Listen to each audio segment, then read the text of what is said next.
आरंभ हो जाएगा। जो माताएं श्रावण के सोमवार का व्रत करती हैं वो पशुपति व्रत मत करना। जो श्रावण के सोमवार का व्रत नहीं करती हैं वो पशुपति व्रत कर सकती हैं, उनको पशुपति व्रत करने का मना नहीं। पर यदि श्रावण का व्रत आप पहले से करते आ रहे हो, श्रावण महीने का व्रत करते आ रहे हो, या श्रावण के महीने में तुम सोमवार करते आ रहे हो, तो फिर पशुपति व्रत ना करते हुए इसको 1 महीना, भले 2 हुए हो, 3 हुए हो, 4 हुए हो, रोक दो। फिर अगला जब श्रावण पूर्ण हो जाए फिर जो सोमवार आए फिर चालू कर दो। पर अगर श्रावण का व्रत करते हो तो, और अगर श्रावण का व्रत नहीं करते हो तो पशुपति व्रत चालू है, मना नहीं। श्रावण के महीने में जल चढ़ाने के पात्र 2 कर लो। कितने पात्र कर लो? जम के बोलो जरा। 2 पात्र कर लो, भले 2 हाथ में लेकर मत जाओ, एक के ऊपर एक कलश लेकर जाओ। उसका कारण क्या है? शंकर भगवान ने मां पार्वती के सम्मुख में गंगा का आवाहन करा था। तो गंगा जी ने आकर पूछा था, स्वामी जब पार्वती आपके नजदीक में विराजमान है तो मुझे बुलाने का कारण क्या था? भगवान शंकर कहते हैं, श्रावण का महीना प्रारंभ हो रहा है, जब मेरे ऊपर सृष्टि का भार आएगा तो मुझे गंगा और पार्वती दोनों की जरूरत पड़ेगी। जब घर में विवाह आता है, शादी आती है, कोई फंक्शन आता है, कोई मेहमान आते हैं, तो थोड़ी ड्यूटी बढ़ जाती है। रोज 8 बजे उठते हो, पर शादी रहती है तो कितनी बजे उठना पड़ता है? सुबह 6 बजे 7। यहाँ पर भी आप रोज अपने घर पर उठते होगे 8 बजे तक, 7 बजे तक, पर यहाँ तो तुम जब सो रहे होगे तो सवेरे कब हो जाती है और रात कब हो जाती है तुम्हें नहीं मालूम पड़ता होगा कि कब रात हो गई कब सुबह हो गई। लोग ढोलक पीते पीते पीते पीते 11, 12, 1 और तुम्हारी लग गई झपकी और बज गई 3:30, सब लग गए लाइन में नहाने और तुम भी भागी जल्दी से नहाने। अब नहाने भी कहाँ जाएं? तो माता इतनी चतुर, उन्हें का बरसती हो रही है जल की। भगवान भी सोच समझ के पानी गिराता था, 3 बजे से गिराना चालू करता था 6 बजे तक। उस बीच में भगवान को भी मालूम है मिश्रा जी कहाँ से नल लाएगा, इसलिए उन्होंने चारों तरफ से पानी गिराया और तो नहाना के अंदर।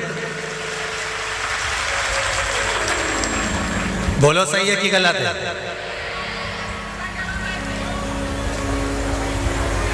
सब बाहर निकली धीरे से, इतनी चतुर, राम जी गजब की चतुर चतुर लोग आया है, गजब।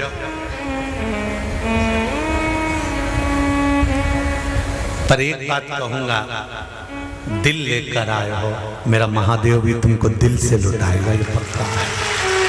दिल लेकर आयो। कल हम जब आप लोगों से मिलने, हमारा नियम है, जो हम जहाँ भी कथा भी करते हैं, चाहे रायसेन करी हो, चाहे सागर करी हो, चाहे जहाँ कथा करते हैं वहाँ रात में जो लोग रुकते हैं उनसे प्रयास रहता है कि थोड़ा मिले। एक नियम बना रखा, भले वो 1,00,000 लोग हों, 25,000 हो, 50, और जितने टेंट लगते हैं सब में मिलने का मन करता है। आपसे कल भी मिलने आए थे और कई लोगों की आंख में आंसू भी थे, कई लोगों के हृदय भी नम थे कि हम अब कल चले जाएंगे। पर दुख मत करना,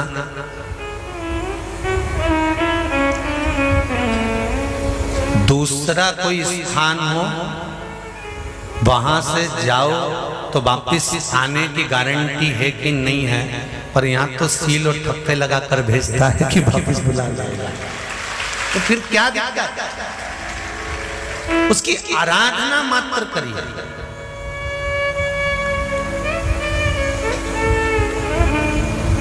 खूब धनपति भी बैठे हैं, खूब, आप लोगों में कोई कमी नहीं है। किसी की यहाँ जमीन है तो किसी की गाड़ी है, तो किसी का बंगला है, किसी की सत्ता है, किसी का आनंद है, बहुत बैठे हैं। पर आप लोगों ने 7 दिन जो कथा, एक ये पटिया लगा हुआ है, तख्ता लगा हुआ है, और उस पर आराम से सोकर 7 दिन कथा का रस स्वादन जो करा है वो जिंदगी भर नहीं भूल पाओगे। बाबा इतना देगा कि आप लोग उसकी कृपा ही बरसती है।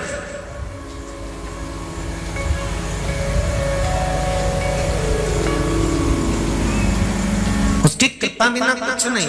तेरी कृपा बिना न हिले एक भी अणु, लेते श्वास तेरी कृपा से तनो तनो। बाबा की कृपा होती है तो आना होता है।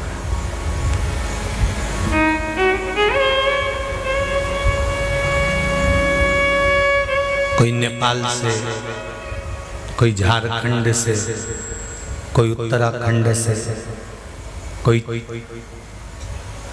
चेन्नई से, ना जाने कहां कहां से पधारे, कोलकाता से। शिव की कृपा है।